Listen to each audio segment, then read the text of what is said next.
Sun Culture, actu, portrait, sortie, Charlotte Farouot. Bonjour à toutes et à tous et merci de nous retrouver pour ce nouveau Sun Culture. Alors ce matin nous allons parler musique classique avec Bruno Rouillet. Bruno, bonjour. Bonjour. Vous êtes membre du collectif Un verre de musique. Oui. Alors en quelques mots, qu'est-ce que le collectif et quelles sont ses différentes missions ?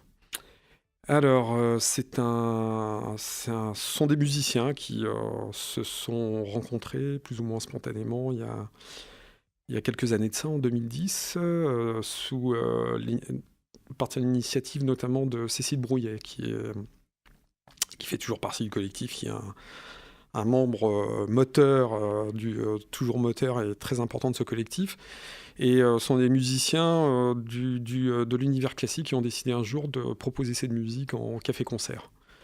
Donc, dire aux gens, voilà, vous pouvez écouter de la musique savante, entre guillemets, en buvant une bière, et puis vous avez le droit de chuchoter, et puis vous avez le droit d'applaudir entre les mouvements, c'est pas très grave, voilà. De dédramatiser un peu, d'amener des gens qui ne vont pas spontanément dans les grandes salles de concert, y compris même qui ne vont pas spontanément forcément aux folles journées. Hein. Donc voilà, c'était un peu c'était l'objectif de ce collectif, quoi. Et pourquoi selon vous les gens ne vont pas spontanément vers cette musique ? Je pense que c'est une musique qui est entourée de beaucoup de... Enfin, que beaucoup de gens ont entouré de codes, de comportement, de ce qui se fait pas,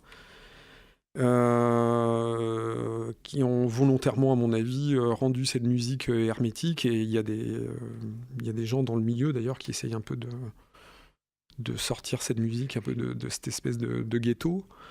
On a quand même un public assez typé dans les concerts de musique classique.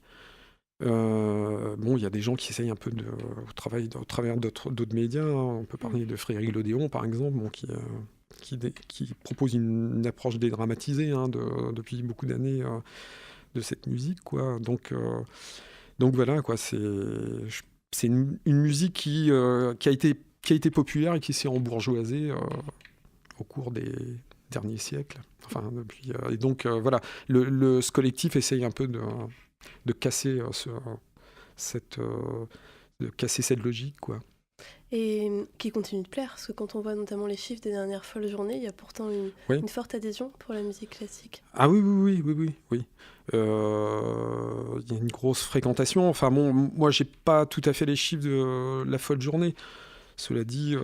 C'était 154 000 billets vendus, 10 000 que l'année précédente. Voilà. En plus. Bon, après, moi j'ai constaté que personnellement, c'est de plus en plus difficile d'avoir une place pour aller voir un concert, notamment voir un concert avec orchestre.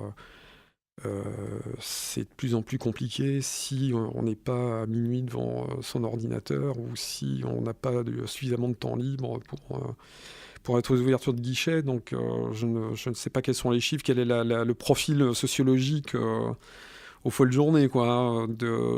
C'est pour le moment où ça a été en tout cas une manifestation populaire sur la musique classique. Je ne sais pas ce qu'il en est, il faudrait demander aux gens avertis.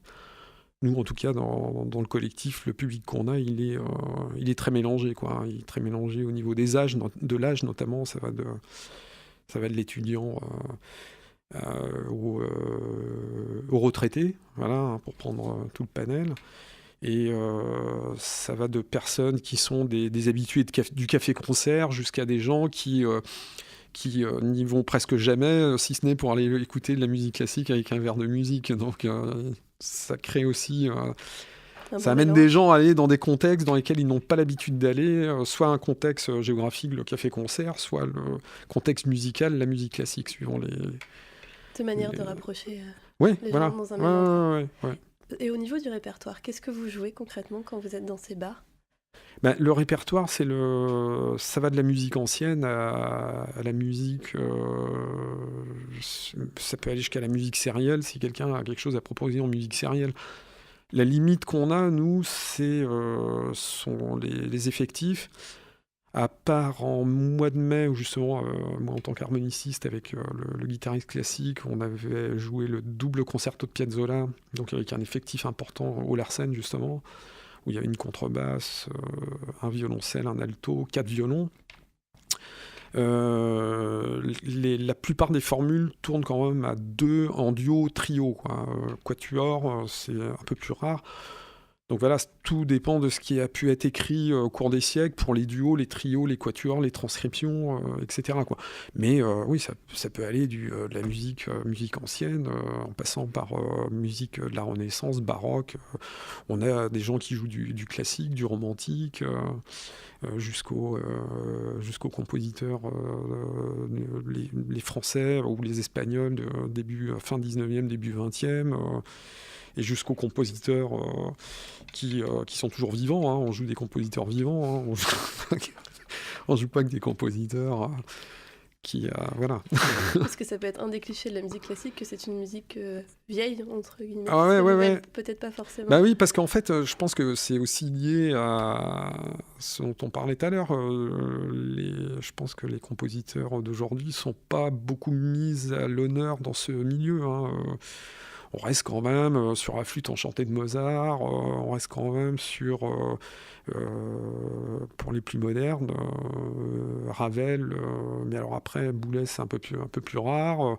Puis alors, bon, les compositeurs, si les Folles Journées, par exemple, ont fait une année sur les Américains, donc là, c'était très intéressant. Mais c'est vrai qu'on est rarement... on reste beaucoup sur la période classique et romantique. C'est là qui... avec le baroque, quoi, qui a pris de la place quand même, mais bon, grosso modo, quand on pense musique classique, on pense Mozart, Beethoven, Bach, mais voilà, Bach, Mozart, Beethoven et Schubert, pour les plus connus, hein. Et puis après, au XXe siècle... Et vous pensez justement qu'elle est assez mise en valeur par les médias? Il y avait les Victoires de la musique vendredi dernier. Alors, il y a un orchestre qui est présent sur scène, mais les Victoires de la musique classique sont encore mis à côté. Ouais. Est-ce que ce serait pas un moyen, en regroupant peut-être tout dans une même soirée? Alors, même s'il y a beaucoup de différences. Je crois qu'ils ont mis le jazz avec la musique classique aussi, par exemple, parce que le jazz, c'est une autre musique qui est pas beaucoup mise à l'honneur dans les médias. Il y a des grands festivals en France, mais voilà. On a des collectifs de jazz, d'ailleurs un collectif de jazz à Nantes qui fonctionne un peu sur ce principe-là. Après, je pense qu'il y a une histoire aussi de cohérence, j'imagine, dans les gens qui font ce genre d'émission, quoi. C'est-à-dire c'est difficile de tout mettre. Déjà que ça commence à 21h et ça finit à minuit et quelques. Tard, oui, quand on a de la chance. Voilà, donc je pense, mais pourquoi pas la victoire de la musique classique, pourquoi que ce soit mis à part, pourquoi pas, hein. Et dans la transmission justement de la musique auprès des plus jeunes, on sait que depuis la rentrée scolaire 2014, par exemple, la flûte n'est plus au programme des cours de musique. On axe beaucoup plus sur le chant, notamment dû aux nombreux télécrochets qui se multiplient. Dans la transmission de la musique, qu'est-ce que vous en pensez, vous, notamment ? La transmission de la musique, ça c'est dommage qu'on n'ait pas Briec qui enseigne justement la musique en école de musique, mais je pense qu'il y a une approche française qui fait fausse route depuis très longtemps, quoi. Si on prend en exemple ce qui se passe en Allemagne ou en Angleterre, quoi. Il y a une musique, il y a un enseignement élitiste au conservatoire. Et alors on ne retrouve pas que les conservatoires de musique, hein, on a le droit à tous les conservatoires possibles et inimaginables, hein, dans le système colbertien français, hein.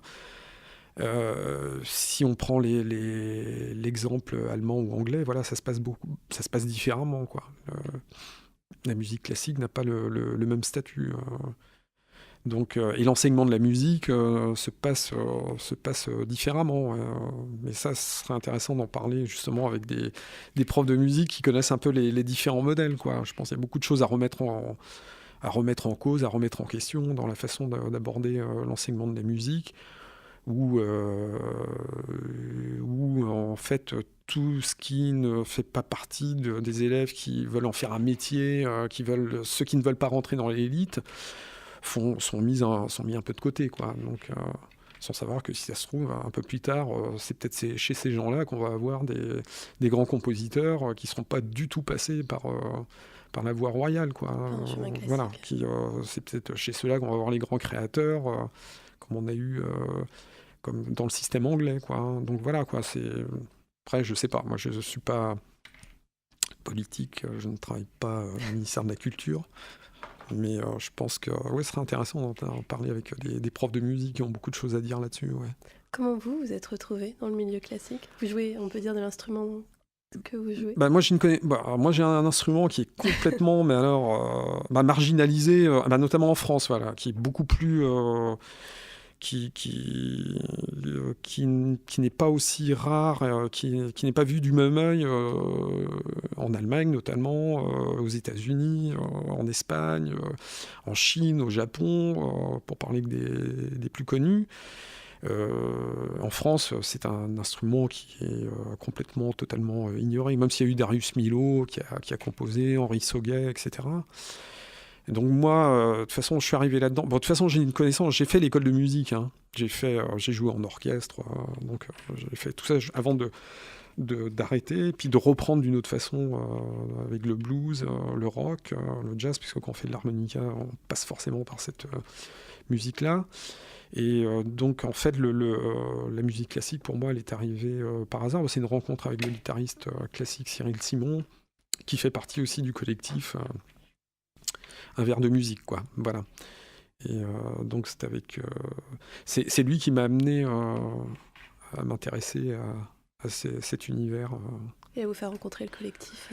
Et en fait, non, ce qui s'est passé, c'est que nous, on a monté notre histoire, et un jour, il y a un des membres du collectif, justement, qui nous a entendu jouer en concert, et puis qui nous a dit que ça pourrait être intéressant qu'on intègre le collectif, quoi. Donc ça aboutit justement à ce qu'on joue le double concerto de Piazzolla et que je me coltine l'adaptation des partitions de bandoneon. Donc remplacer le bandoneon par l'harmonica avec de la guitare et puis l'ensemble de cordes. Donc ce collectif a cette vertu, quoi, c'est d'accepter tous les instruments. Il n'y a pas de... Il n'y a pas d'instrument officiel, quoi. Ce qu'on demande, c'est d'avoir quelque chose à dire d'intéressant, quoi. Voilà. Il ne faut pas être non plus que professionnel ? Non, il y a des professionnels, il y a des intermittents, il y a des profs, il y a des étudiants, il y a un peu de tout, quoi. Il ne s'agit pas de faire un concert, hein. Il s'agit de venir jouer 2 pièces, 1 pièce, 2 pièces, et voilà, pour le plaisir, quoi. Vous jouez donc dans des bars avec le collectif. Il y a 2 faits d'actualité récents, je ne sais pas si vous en avez entendu parler, qui peuvent peut-être inquiéter. Donc au Café du Cinéma et à la Barricade, 2 concerts qui ont été interrompus en plein milieu par la répression du bruit de Nantes, de la ville de Nantes. J'ai entendu parler, ouais. Donc sur les coups de 21h, est-ce que c'est quelque chose qui vous inquiète ? Oui, bien sûr, ouais, c'est inquiétant. Ouais. C'est inquiétant parce que c'est peut-être aussi, je pense... c'est révélateur de la façon dont certaines personnes pensent la ville, parce que c'est ça aussi derrière. Hein. Il y a la musique. Bon, en tant que musicien, c'est très embêtant, hein, pour le métier d'avoir des lieux qui ferment. Mais au-delà de ça, c'est une façon de vivre, une façon de penser la ville. Voilà, qu'est-ce que c'est une ville ? Est-ce que c'est un truc où tout le monde se couche à 21h et puis, avec des gens qui boivent dans des bars, en écoutant de la musique qui passe dans des robinets à musique, voilà, où est-ce qu'il y a encore de la place pour le spectacle vivant, hein. Donc oui, c'est inquiétant, c'est très inquiétant. Ouais. En parlant spectacle vivant, on va terminer rapidement peut-être pour un prochain rendez-vous du collectif. Ce sera en mars prochain. Ce sera en mars prochain, ouais. C'est le 2e jeudi du mois, ouais. La prochaine date, donc au café concert Larsen, rue du Château. Je ne sais plus si c'est le 11. Enfin, de toute façon, elle n'est pas très grande, la rue du Château. C'est facile à trouver, le Larsen. Donc voilà, quoi. Et donc, les infos, on les a. Les gens peuvent aller sur le Facebook d'Un verre de musique, hein, le consulter. C'est sur le Facebook, ils auront toutes les informations. Oui, les dates sont mises au fur et à mesure. Ouais, ils peuvent même s'abonner s'ils veulent. Mais donc voilà, ils ont toutes les informations sur le Facebook. Ouais. Merci beaucoup. Je vous en prie. Merci. À bientôt.